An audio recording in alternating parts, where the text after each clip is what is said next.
आज मार्केट के अंदर लोगों के अंदर नशा इतना आम हो चुका है कि हर बंदा नशा करता है। सिगरेट, बेड़ी, हुक्का, पान मसाला, यानी हर तरह के वो नशा करते हैं। 8 साल के बच्चों को, 10 साल के बच्चों को मैंने देखा है नशा करते हुए।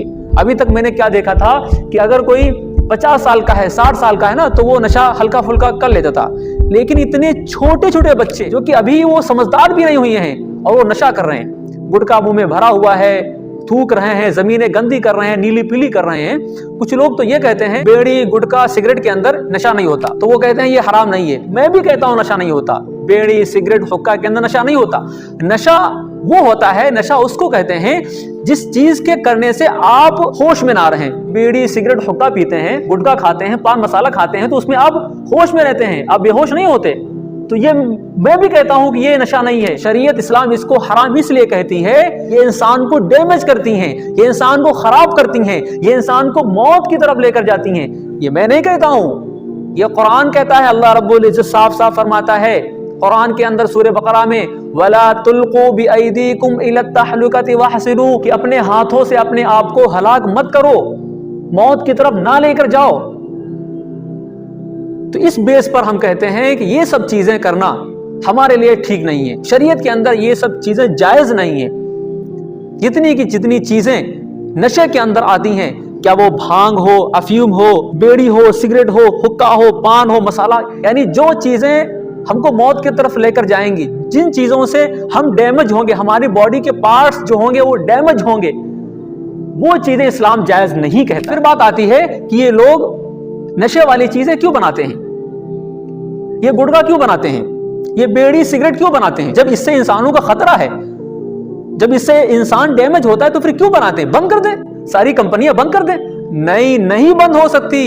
इससे सरकार को फायदा होता है। आप इनको खरीदना बंद कर दो, फिर देखो ये खुद ब खुद बंद हो जाएंगी। जो कंपनी है ना, ये कंपनियां आपके घर में आपको फ्री नहीं देती हैं, आप खुद इनको खरीदते हो, खुद आप मौत को दावत देते हो। आप इनको खरीदना बंद कर दो, आप इनको खाना बंद कर दो, आप सिगरेट पीना बंद कर दो, ये कंपनियां खुद ब खुद बंद हो जाएंगी। दुनिया के अंदर हजारों प्रोग्राम चलते हैं, हजारों तंजीमें चलती हैं इन चीजों को बंद करने के लिए, इन चीजों को रोकने के लिए, लेकिन हमें उसका कोई फायदा नजर नहीं आता। कुछ हमें नहीं दिखता कि कहीं फायदा नजर आ रहा है, और ये बढ़ता हुआ जा रहा है। कुछ लोग तो ये भी कहते हैं, इतने जाहिल हैं, गुटखा खाने से इससे हमको फायदा होता है। तीन चीजों में हमको फायदा होता है। पहली चीज क्या है, हमको जल्दी मौत नहीं आती, इससे हमारी जिंदगी बढ़ जाती है, बुढ़ापा नहीं आता। दूसरी चीज क्या बताते हैं कि गुटखा खाने से कुत्ता नहीं काटता।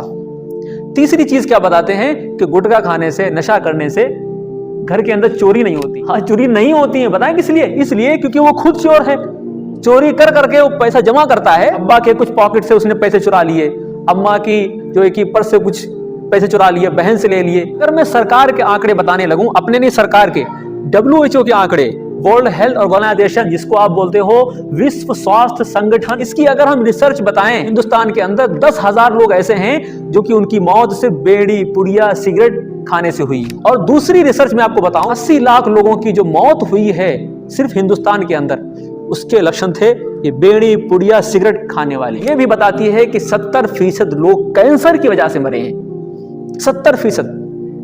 अब आप बताइए, कुछ लोग कहते हैं कि वो बंदा तो नशा कर रहा था, उसके कैंसर नहीं हुआ, वो तो खाता है, हाँ वो तो नशा करता ही नहीं था, तो वो कैसे मर गया, उसकी कैसे मौत आ गई, उसके कैसे कैंसर हो गया? नहीं, ऐसा नहीं होता। जरूरी नहीं कि वो कैंसर ही आपके हो, आपकी बॉडी के कुछ दूसरे पार्ट्स भी खराब हो सकते हैं, आपके गुर्दे खराब हो सकते हैं, आपके दांत जो ना ये नीले पीले हो सकते हैं, ये झड़ सकते हैं, खराब हो सकते हैं, सिर्फ कैंसर ही नहीं होता। फिर कुछ लोग कहते हैं अरे खाने दो, चंद दिन की जिंदगी है, फिर मर जाएंगे। अरे भाई, अगर तुझको इतना ही मौत का शौक है तो इतने आहिस्ता से क्यों मर रहा है? ट्रेन चलती है, जाओ ट्रेन के सामने जाओ, ट्रेन चलते हैं रोड के ऊपर, वहां भी तुमको मौत आ जाएगी, बहुत आसानी से तुमको मौत आ जाएगी। जिनको आज हम हीरो कहते हैं, जिनकी तरह हम बनना चाहते हैं, एक सेल्फी लेना चाहते हैं, एक बात हो जाए तो ऐसा लग रहा है कि हम जन्नत पा गए हैं, जिनके लिए हम मरते हैं, जिनके जैसे हम बनना चाहते हैं, हीरो, बॉलीवुड के हीरो, हॉलीवुड के हीरो, साउथ के हीरो क्या करते हैं? आपको मौत की दावत देते हैं, टीवी के ऊपर आते हैं, बोलो जुबां केसरी, रहे जिंदगी। वो आपके टाइम को तो बर्बाद ही करते हैं, मूवी दिखा करके, ड्रामा दिखा करके, लेकिन आपके जिस्म को भी बर्बाद कर रहे हैं। कैसे? आपको नशा करवा करके। दुनिया के ऐड चलते हैं और आपको सिर्फ ठगा जाता है, आपको मौत की दावत दी जाती है। और हम उनको अपना सुपरस्टार मानते हैं, अपना हीरो मानते हैं। अरे भाई, किस दुनिया के अंदर जी रहे हो? कुछ कंपनियां होती हैं जो कि उसके ऊपर लिख भी देती हैं कि इसको खाने से कैंसर होता है, ये जानलेवा है, हानिकारक है, अपना दाम बचाने के लिए, अपने अपने पल्लों को साफ करने के लिए कि देखो मैंने तो सब ये लिख दिया है, अब तुम खाओ या ना खाओ। इसीलिए भाई मैं कहता हूं कि इन चीजों को छोड़ो, इन खुराफात को छोड़ो। इससे आपका सिर्फ पैसा वेस्ट होता है, पैसा खराब होता है, आपकी कमाई में इसलिए बरकत नहीं होती है। क्यों अपने छोटे मासूम बच्चों को यतीम कर रहे हो, अपनी फैमिली को खराब कर रहे हो, अपनी फैमिली की तुम सहारा हो। जो बच्चा होता है वो दूसरे को देख कर सीखता है। तो इसीलिए अगर आप घर के अंदर नशा करोगे, फैमिली के अंदर नशा करोगे, बीवी के सामने नशा करोगे, तो आपके बच्चे देखेंगे वो भी नशा करेंगे, वो भी सिगरेट पिएंगे, वो भी गुटखा खाएंगे, बीड़ी पिएंगे, वो भी दारू पिएंगे, शराब पिएंगे।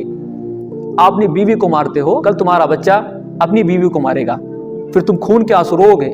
जो तुम करते हो वो बच्चा देख रहा है, अपने अंदर फीड कर रहा है, फिर वही वो दूसरे के ऊपर अप्लाई करता है कि देखो मेरा अब्बा कर रहा था तो मैं भी करूं। ऐसे ही फैमिली बर्बाद होती है, ऐसे ही एक फैमिली सिस्टम जो होता है वो तबाह हो जाता है, फिर उसमें सुकून नाम की कोई चीज नहीं बचती।